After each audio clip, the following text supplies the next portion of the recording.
What's good, people? What's good, people? Big Rich from the Big Rich Live on the Mike Radio Show, and welcome to this episode of Big Rich Movie Review. We're going to get right straight into it, y'all. I saw one of the best comic book movies that I've ever seen. Friday, we went to see Wonder Woman by Paramount Studios, DC. And it was awesome. It truly was. It truly was. There were a few minor things, problems that I had with it, but other than that, you know, it was just a bomb. Let's just break it down. It started last Thursday like midnight. They had a couple of showings. It's a 2-hour and 21-minute fantasy. It, like I said, it's from Paramount Studios, but it's a DC property, Wonder Woman. The IMDb score is 8.4 out of 10. The Rotten Tomatoes score is 93%. The Metacritic award is 76.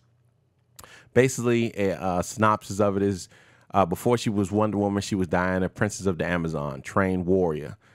When a pilot crashes and tells of the conflict in the outside world, she leaves home to fight a war to end all wars, discovering her full powers and true destiny.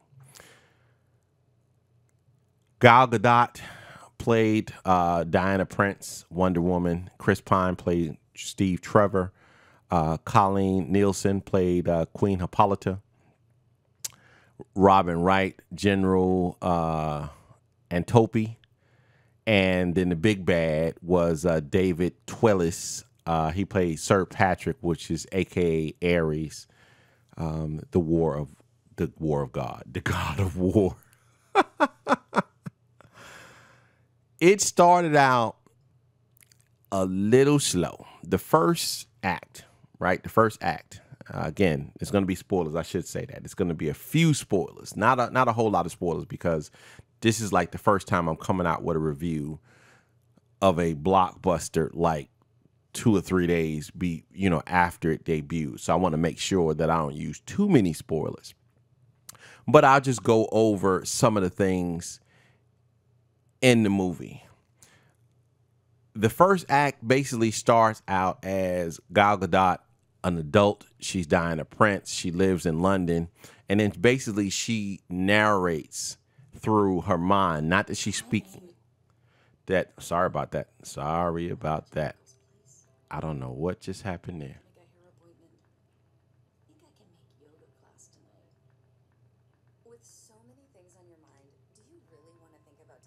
Oh.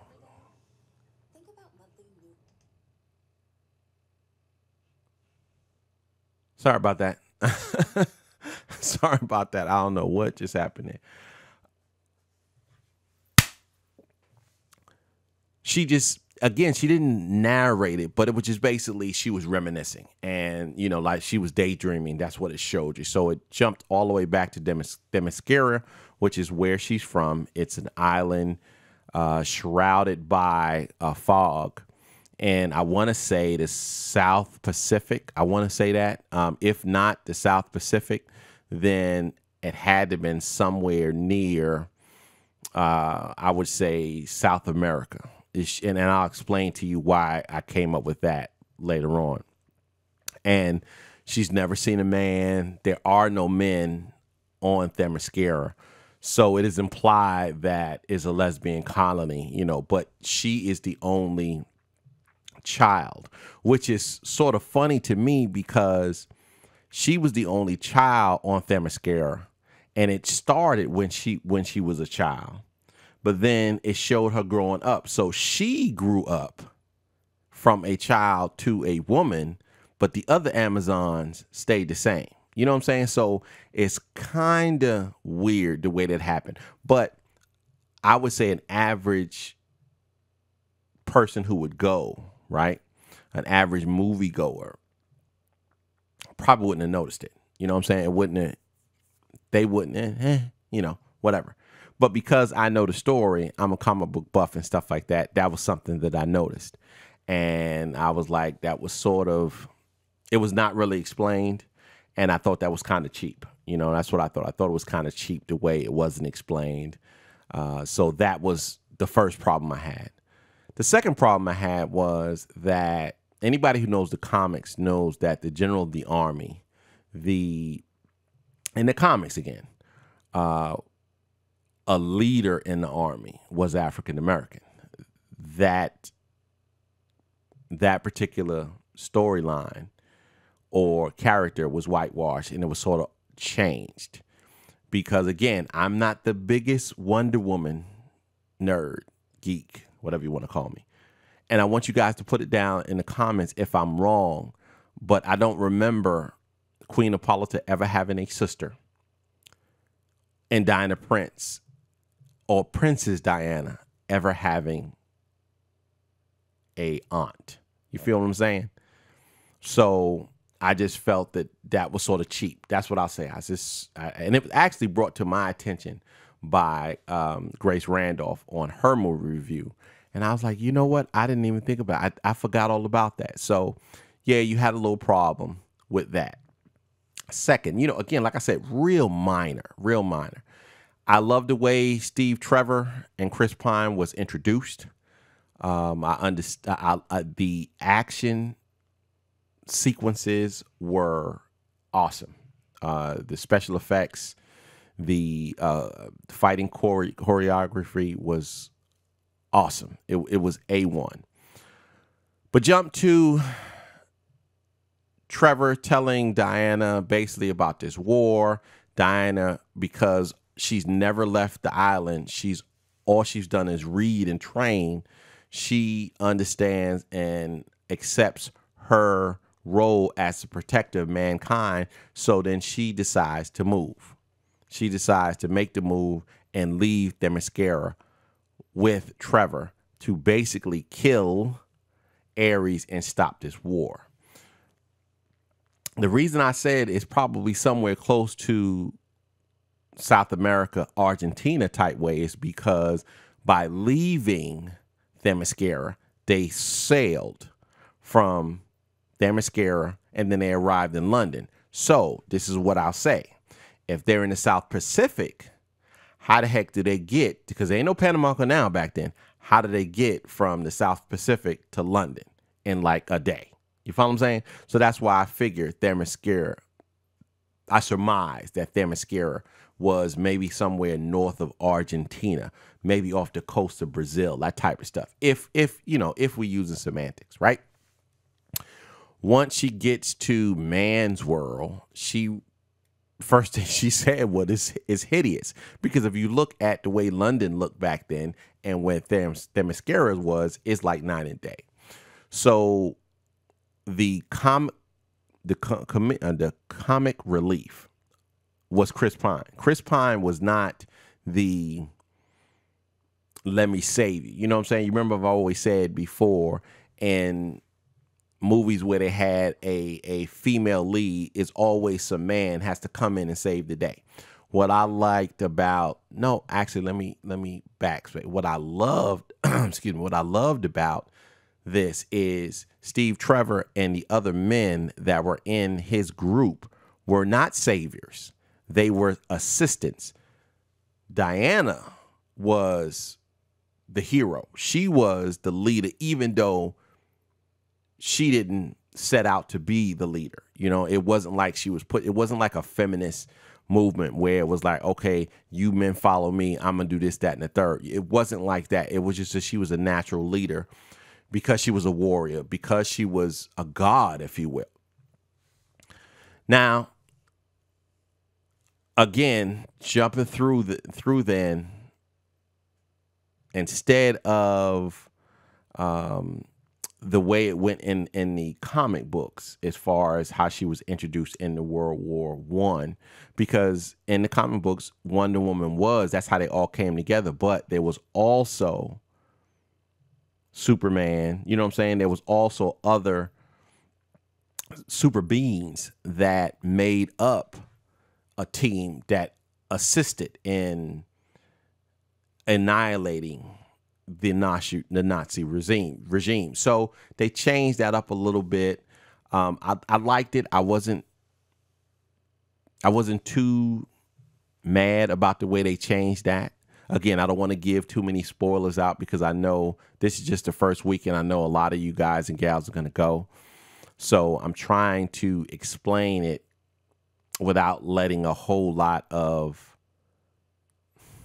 spoilers go. But like I said, the fight choreography was good. The only major, to me, the only major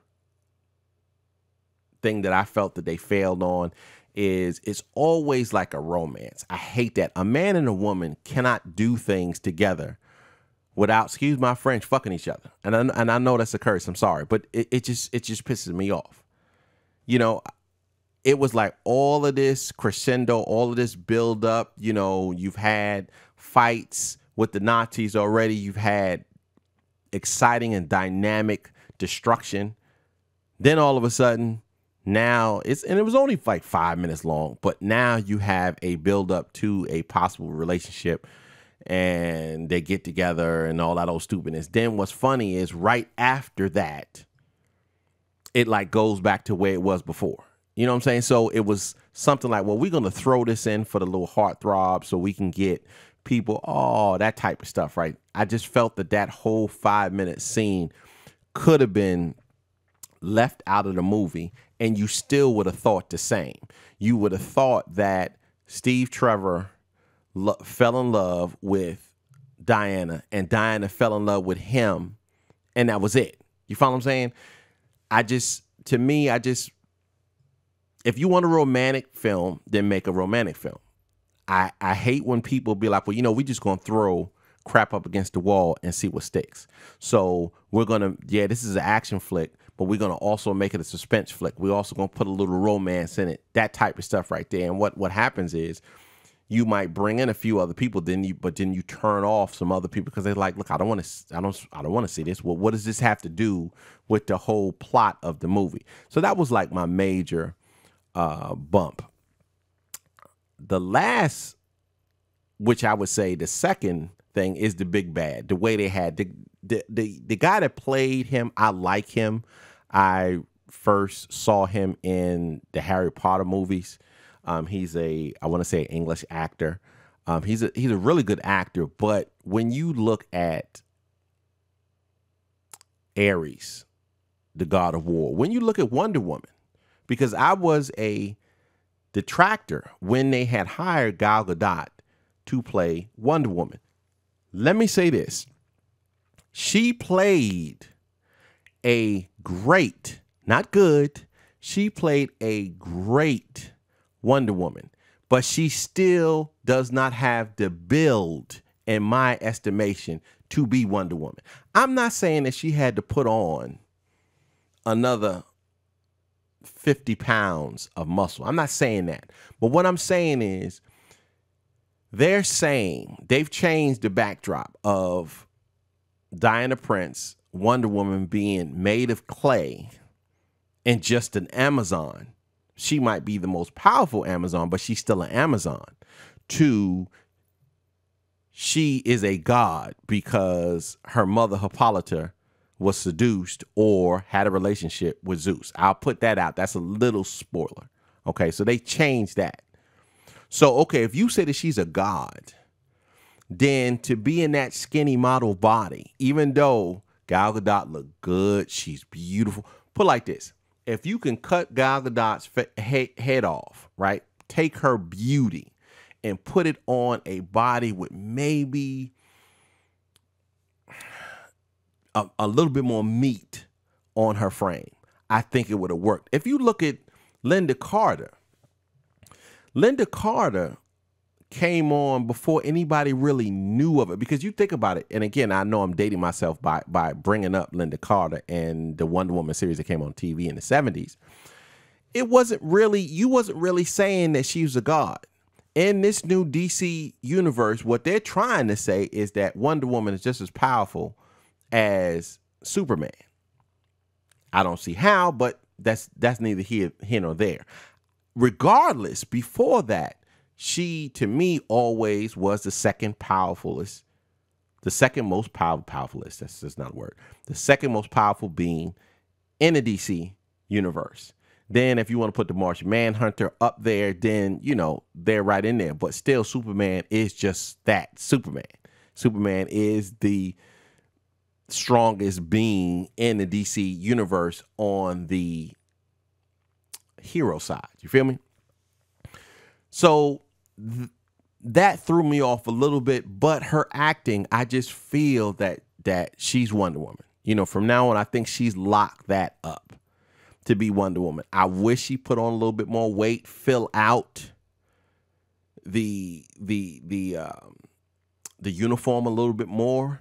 You know what I'm saying? Up top a little bit more, you know, down the bottom, just a little bit more muscularity in her legs. I mean, if that's what you're talking about, look at the way Ben Affleck got, how he got ripped up. Now, Ben Affleck's like 6'5" or something like that. I mean, but he got ripped up to be Batman. You know, look at Superman with Henry Cavill, chopped up. Even Christopher Reeves were big. Now, I don't remember his name when it was Superman Returns that came between Christopher Reeves and now Henry Cavill. He was kind of scrawny also. I didn't think it was a good look, you know.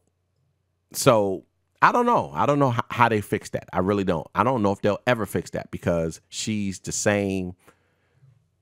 She's the same as she was in BVS. So I don't know if that'll ever change. That's just me when I look at visual. I look even if you look at the comics, and I'm talking about now because a lot of people say today's comics are overly sexualized. But look in the past, Wonder Woman was always a little bit bigger. You know what I'm saying? She towered over normal female. To me, Wonder Woman was a little shorter version of She-Hulk. You follow what I'm saying? I mean, you look at She-Hulk. She-Hulk ain't all buffed up, looking all crazy like the Hulk. But you can see that's one bad chick right there. You can see that, and she still had her femininity. So I don't know. I remember when I was in the theater, and my wife was saying, "Okay, well, who should they have put in there?" I have no idea. That's the thing. I don't know. You know, so maybe that's just a me thing. You know, I don't know who they should have cast. But getting back to Ares, to me, Ares should have been a muscular, well-developed, chiseled man. Now, you could do it to say that he was in this human's feeble body because the character for the most of the show, you know, was hobbled and walking with a cane and stuff like that. Okay, that's his facade. But when he came out, what they did was I can't say that. But when he finally revealed himself, put it like that, it was basically the same guy, this feeble guy. Instead of, okay, I'm a god, this is my facade, I'm going to have on a helmet anyway, so let me be this god. You know what I mean? This Greek god, have this chiseled body, be huge. Again, remember, this is the god of war in this chiseled frame. So I just felt that was thing. But then again, that could have been, you know, again, my petty differences and stuff like that. I ended on this. I said the IMDb score was 8.4. I would give this a 9. I really would. The only reason I won't give it a 9.5 is because, to me, the first Superman with Henry Cavill was a 9.5. I don't think that this was as good as that, as far as, and I've had my doubts about certain aspects of that movie also. You know, I think all movies, I don't think any movie is a 10. But this is as close to a 10 as humanly possible. I feel that this is better than Suicide Squad. I think they're heading in the right direction.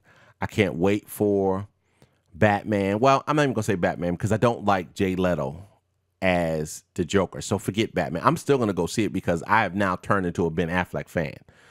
But I'm looking forward to the Justice League. You know, I'm looking for, and that comes out next year. So they're on the right way. They're on the right path. I'm going to be a Marvel person until I die, you know, but I can definitely give credit where credit is due. So I give this a solid 9, a solid A. They're going on the right direction. I can't wait for Wonder Woman 2. I can't wait to see her in Justice League. I say go see this movie. I'm probably going to see it another 2, maybe 3 more times. Then I'm going to download it and watch it and then when the Blu-ray comes out, it will definitely go right next to my Superman, right next to my Suicide Squad in my DC EU collection. So that'll be it. I'll see you guys hump day on the Big Rich Live on the Mic Radio Show. In the meantime, no tween time, just like I always say, stay blessed, stay safe, stay woke. Peace. I'm out of here.